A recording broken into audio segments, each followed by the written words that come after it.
नमस्कार, मैं हूं ज्योत्सना पाटनी।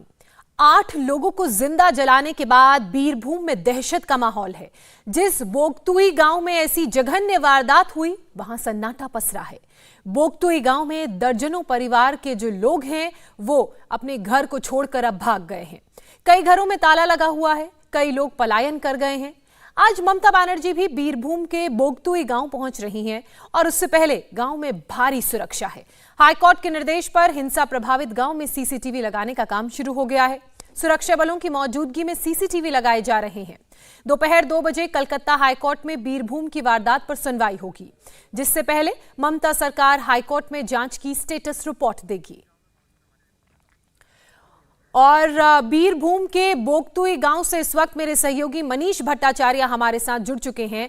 मनीष, फिलहाल वहां किस तरह की सुरक्षा को लेकर इंतजाम किए गए हैं? सीसीटीवी लगाई जा रही हैं, तस्वीरें भी सामने आई थी, क्या जानकारी आपके पास? देखिए ज्योत्सना, इस वक्त मैं जहां मौजूद हूं, मेरे पीछे ये जला हुआ आप घर देखिए, यही वो घर है। ये मिहिल शेख और सोना शेख का घर है। इसी घर में 7 लोग जिंदा जल गए। इसी घर में ही ये पूरा परिवार मौजूद था। पहले जो लोग तमाम मौजूद थे उनसे हमने बातचीत की तो पहले बम्बार्टमेंट की गया और उसके बाद इस घर को पूरी तरीके से जला दिया गया और इसमें कम से कम 7 लोग मौजूद थे। पूरा घर जल के खाक हो गया और 7 लोग इसमें जिंदा जल गए। और आसपास की पूरी मैं अगर तस्वीर आपको दिखाता हूं तो जो घर है उसमें ताले लगे हुए हैं। यहाँ खौफ का मंजर इस तरीके से पसरा हुआ है कि लोग इतना डरे हुए हैं कि लोग घर छोड़कर यहां से पलायन कर चुके हैं। और अब चूंकि मुख्यमंत्री ममता बनर्जी यहां पर आ रही हैं तो इस पूरे इलाके में आम इंसान तो नहीं दिखाई देगा, लेकिन पुलिस का पहरा लंबा चौड़ा है। बैरिकेड्स लगाए गए हैं। 50 सीसीटीवी कैमरे यहां पर लगाए जा रहे हैं, क्योंकि हाईकोर्ट ने यहां पर कहा है सख्त लहजे में कि जो भी चश्मदीद हैं उनको पूरी तरीके से सुरक्षा दी जाएगी और सीसीटीवी कैमरे से निगरानी रखी जाएगी कि इस स्पॉट पर कौन आ रहा है, कौन जा रहा है। ये पूरा है, ये पहला घर है जिसको जलाया गया था और इसी घर में ही 7 लोगों की मौत हुई है। मिहिल शेख, सोना शेख, मैं नाम बार बार आपको बता रहा हूं। इसके ठीक पीछे 4 घर हैं, उनको पूरी तरीके से जलाया गया है। मैं जिस जगह मौजूद हूं, मेरे ठीक इस घर के बगल की तरफ भी जो घर हैं उनको पूरी तरीके से जलाया गया है। और अब आपको मैं पूरा यहाँ इलाके का हाल दिखाता हूँ। ये बैरिकेड्स तमाम लगाए जा रहे हैं। बैरिकेड्स इसलिए लगाए जा रहे हैं क्योंकि ममता बनर्जी यहां पर आ रही हैं। सुरक्षा के कड़े इंतजामात कर दिए गए हैं और इस जगह पे मैं आपको दिखाऊं जहां जहां ये घरों को जलाया गया है वहां पर पूरी तरीके लगे हैं। अब आप देखिए, इस गांव में आपको या तो मीडिया कर्मी दिखाई देंगे या तो पुलिस कर्मी दिखाई देंगे और कोई भी यहां पर नहीं। आम आदमी कुछ भी कह नहीं पा रहा है, बता नहीं पा रहा है, अपना दर्द नहीं बयां कर पा रहा है। इतना ज्यादा डर है, इतना ज्यादा खौफ है। पूरी कहानी ये है कि भादु शेख और सोना शेख, ये 2 लोग हैं। सियासी रंजिश आपसी इतनी ज्यादा थी, अवैध तस्करी और तमाम चीजों को के बंटवारे को लेकर तृणमूल के जो नेता थे उन्हीं से ही ये झगड़ा फसाद शुरू हुआ और उसके बाद झगड़ा इतना उग्र रूप ले गया कि आपसी सियासी रंजिश ने तमाम लोगों के घर जला दिए, तमाम लोगों को जिंदा जला दिया। अब ये देखिए, ये घर है, ये पूरी तरीके से तोड़फोड़ हुई। यहाँ पर सबसे पहले बमबारी हुई, घर को जलाया गया, पूरी तरीके से इसके बैरिकेड्स लगा दिए गए हैं। और अब आप सामने की पूरी तैयारी आप देखिए, ये पूरा बैरिकेड सब जगह लगाए जा रहे हैं क्योंकि ममता बनर्जी यहाँ पर आ रही हैं। हाईकोर्ट पूरी तरीके से कहा है कि इस पूरे मजबूत की जाए। ये लिली जो घर मैंने आपको दिखाया वो लिली खातून का है। लिली खातून के बारे में लोगों ने बताया कि वो सुबह ही मंगलवार को अपने मायके से आई थी और उसके बाद जब रात को जब वो अपने पति के साथ बात कर रही थी तो अचानक बम्बार्टमेंट शुरू हुआ। बम्बार्टमेंट होने के बाद उन्होंने जब खबर देने की कोशिश की लेकिन तब तक पूरे घर को जला दिया गया। बिल्कुल मनीष, ये तस्वीरें हम देख रहे हैं और जब किसी को जिंदा जला दिया जाएगा तो कैसे कोई उस घर में रहेगा और यही कारण है कि लगातार लोग यहां से पलायन कर चुके हैं। मुख्यमंत्री ममता बनर्जी वहां पर पहुंचने वाली हैं, उनका किस तरह का कार्यक्रम है उसके बारे में भी आपसे बात करेंगे। इसके अलावा केंद्रीय प्रतिनिधि मंडल की एक टीम भी वहां पर पहुंचेगी। लेकिन ये तस्वीरें आप देखिए, ये वही घर है जिसको हिंसा में जलाया गया। आप इस तस्वीर को इसलिए भी ध्यान से देखिए और इसको अपने जहन में रखिए क्योंकि यहां लोग सो रहे थे जिस वक्त उनके घरों को बाहर से ताला लगाया गया और जो भी अपने घर में उस वक्त मौजूद था, सो रहा था या बम्बार्टमेंट की आवाज सुनकर उठा, मदद के लिए चिल्लाया, लेकिन उसे जिंदा जला दिया गया। जिन 8 लोगों को जिंदा जलाकर मार डाला गया उनमें से 7 लोग एक ही परिवार के थे और वो कौन कौन थे ये जानना भी आपके लिए बहुत जरूरी है। पहला नाम जहां आरा बीवी का, उम्र 38 साल, लीला खातून उम्र 18 साल, शैली बेबी उम्र 32 साल, नूर नहर बीवी उम्र 52 साल, रूपाली बीवी उम्र 39 साल, साजिदुर रहमान उम्र 22 साल, तुली खातून 7 साल और मीना बीवी उम्र 40 साल। ये वो लोग थे जो एक ही परिवार के थे, इनको जला दिया गया। एक बार फिर से मनीष का रुख करते हैं।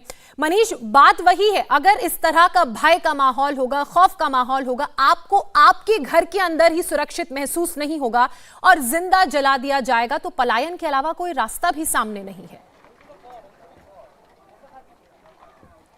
देखिए, बहुत बड़ा सवाल है। हिंसा की पृष्ठभूमि पहले से ही बंगाल की रही है, लेकिन इस तरीके की हिंसा यहाँ पे किसी ने नहीं देखी है। मैं आपको बताऊं कि मैं बीरभूम से जब यहाँ पर आ रहा था तो लोगों से बातचीत कर रहा था। जैसे ही बदकुई गांव यानी रामपुर हाट में प्रवेश करते हैं तो लोग एकदम चुप हो जाते हैं। उनके आंखों में खौफ और ये दर्द साफ तौर पर दिखाई देता। कोई कुछ भी कैमरे पे कहने को तैयार नहीं है। डर इतना ज्यादा है, प्रशासन का डर है या फिर नेताओं का डर है कि कहीं दोबारा से घटना ना हो जाए। ये देखिए, घर किस तरीके से जलाया हुआ है, पूरी तरीके से बैरिकेड्स लगा दिए गए, सीसीटीवी कैमरे तो जरूर लगा दिए गए हैं, लेकिन एक चौंकाने वाली बात यह भी है कि जहां पर हादसा हुआ यहां से 2 किलोमीटर दूर ही महज पुलिस स्टेशन है। क्या ये उस वक्त अगर सही समय पर पुलिस कर्मी आ जाते तो शायद इतना बड़ा हादसा नहीं होता? एक सबसे बड़ा सवाल है। इस घटना के 24 घंटे बीत जाने के बाद 21 लोगों को गिरफ्तार किया गया है। जो सस्पेक्ट हैं वो कौन है अभी कुछ भी बताया नहीं जा रहा है, पहली चीज। दूसरी बात यह है कि पूरे इलाके में पुलिसकर्मी तो आए, लेकिन लोगों का यह कहना है कि जिस वक्त फोन किया जा रहा था उस वक्त कोई भी यहां पर आने को तैयार नहीं था। देखिए, एक लंबा चौड़ा लवाजमा यहां पर जा रहा है। डीजीपी आए हैं बंगाल के और तमाम पुलिसकर्मी यहां पर आए क्योंकि ममता बनर्जी यहां पर आने वाली है। इससे पहले बीजेपी के लीडर्स भी यहां पर आ चुके हैं। तो कुल मिलाकर यहां पर भारी सुरक्षा। तो बीजेपी के कौन कौन लीडर्स मनीष वहां पर पहुंचे हैं? ममता बनर्जी कब तक आएंगी? केंद्रीय प्रतिनिधिमंडल की टीम वहां पर कब तक पहुंचेगी? किस तरह से यहां पूरा पॉलिटिकल मूवमेंट आज रहेगा?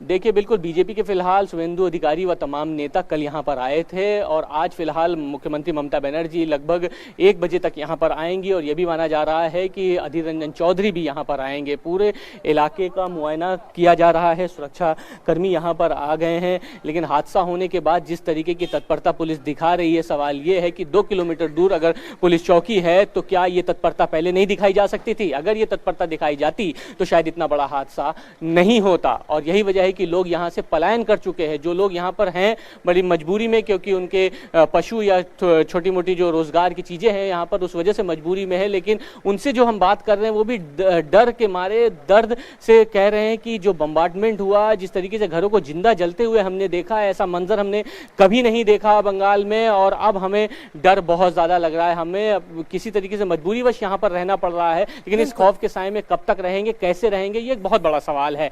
और यही वजह है कि पुलिसकर्मी भी अब देखिए बहुत तत्परता दिखा रहे हैं। लोगों को अगल बगल के गांवों से निकाला जा रहा है कि उनको समझाने बुझाने का प्रयास किया जा रहा है कि डरे नहीं, किसी तरीके के लॉ एंड ऑर्डर बिगड़ने नहीं दिया जाएगा। लेकिन सवाल सिर्फ यही कि इतनी तत्परता, इतनी बड़ी घटना होने के बाद क्यों पहले पुलिस क्यों नहीं जागी? तमाम चश्मदीद ये भी कह रहे हैं कि जो फायर ब्रिगेड को था उनको बुलाया गया, लेकिन फायर ब्रिगेड यहां पर नहीं आ पाई। अगर 2 किलोमीटर दूर पुलिसकर्मी यहां पर मौजूद थे, अगर वक्त रहते यहां पर आ जाते तो इस तरीके का मंजर देखने को नहीं मिलता। अब ममता बनर्जी यहां पर आएंगी और जो कुछ चश्मदीद हैं यहां पर उनसे बातचीत करेंगी, ये बताया जा रहा है। और 50 सीसीटीवी कैमरे लगाए जरूर गए हैं और 50 सीसीटीवी कैमरे को मॉनिटर किया जा रहा है कि ये जो घटना स्थल है वहां पर कौन जा रहा है, कौन नहीं। जैसे ये देखिए, जो घटना स्थल है, जिस जगह मैं खड़ा हूं उसके बाहर इस तरीके का बैरिकेड लगा दिया गया है। एसआईटी की टीम यहां पर आएगी। एसआईटी की टीम एक बार जांच कर चुकी है, दोबारा 5 दलीय एसआईटी की टीम यहां पर आएगी, उसके बाद दोबारा जांच करेगी और उसके बाद बताया जा रहा है फोरेंसिक की टीम भी थोड़ी देर बाद यहां पर आने वाली है और जांच की जा रही है। जो 20 लोग अरेस्ट किए हैं उनके बारे में पूछताछ की जा रही है, उनसे पूरी जांच की जा रही है। उनके जो चश्मदीद थे उनको दिखाया जाएगा कि क्या इन चेहरों को आप पहचानते हैं, उसके बाद ताबड़तोड़ कार्रवाई की जाएगी। अच्छा, चश्मदीद इस वक्त कहां पर हैं? उनकी सुरक्षा को लेकर क्या इंतजाम किए गए हैं? इसके अलावा आज ममता बनर्जी ने हाईकोर्ट में स्टेटस रिपोर्ट भी सौंपनी है जांच को लेकर। हालांकि ये वही ममता बनर्जी हैं जो इतना असंवेदनशील बयान देती हैं। जब उनसे पूछा जाता है तो कहती हैं कि इस तरह की घटनाएं तो उत्तर प्रदेश और गुजरात, मध्य प्रदेश में भी हुई हैं, इन घटनाओं की तुलना नहीं की जा सकती है। तो जाहिर सी बात है ममता बनर्जी पर भी सवाल उठने लाजमी है। देखिए बिल्कुल ये सवाल उठने लाजमी है। स्टेटस रिपोर्ट सौंपनी भी है और फिलहाल पुलिस इसकी जानकारी भी कर रही है। दूसरी बात यह है कि लगभग 5 जो चश्मदीद हैं वो यहाँ पर हैं। इस घर के पीछे जो शाहकुल शेख जिनसे हम बातचीत थोड़ी देर पहले कर रहे थे, उन्होंने बताया भी है खुल के कि वो मुख्यमंत्री ममता बनर्जी से मिलेंगे और उस पूरे घटनाक्रम के बारे में बताएंगे और उनकी सुरक्षा के लिए यहाँ पर पूरे इंतजाम किए हैं। देखिए यहाँ पर QRT और जो फोर्स है पुलिस की वो यहाँ पर तैनात कर दी गई और इसीलिए चूंकि हाईकोर्ट ने कहा है इसलिए यहाँ पर CCTV कैमरे लगाए जा रहे हैं। और अब मैं आपको यहाँ की पूरी चहलकदमी कि जिन घरों को जलाया गया है उसके आसपास जिन घरों में ताला लगा हुआ है उनको दोबारा से यहाँ पर बुलाने का प्रयास किया जा रहा है ताकि लोगों के अंदर ये माहौल रहे कि यहाँ पर ऐसा लॉ एंड ऑर्डर नहीं बिगड़ा हुआ है, लॉ एंड ऑर्डर की सिचुएशन नहीं है। लोगों के अंदर एक विश्वास मौजूद बनाने की कोशिश की जा रही है कि डर और भय फिलहाल बंगाल में नहीं है। लेकिन शायद ये बहुत मुश्किल होगा यहाँ पर प्रशासन के लिए, बहुत बड़ी चुनौती होगी क्योंकि लोग बहुत ज्यादा डर सहम गए हैं। अच्छा मनीष, एक और सवाल, कितने चश्मदीद हैं? क्या एक ही परिवार के लोग हैं या ज्यादा चश्मदीद हैं? कितने ऐसे लोग हैं जो डर के माहौल में भी वहां पर रुके हुए हैं और सच सबके सामने लाना चाहते हैं?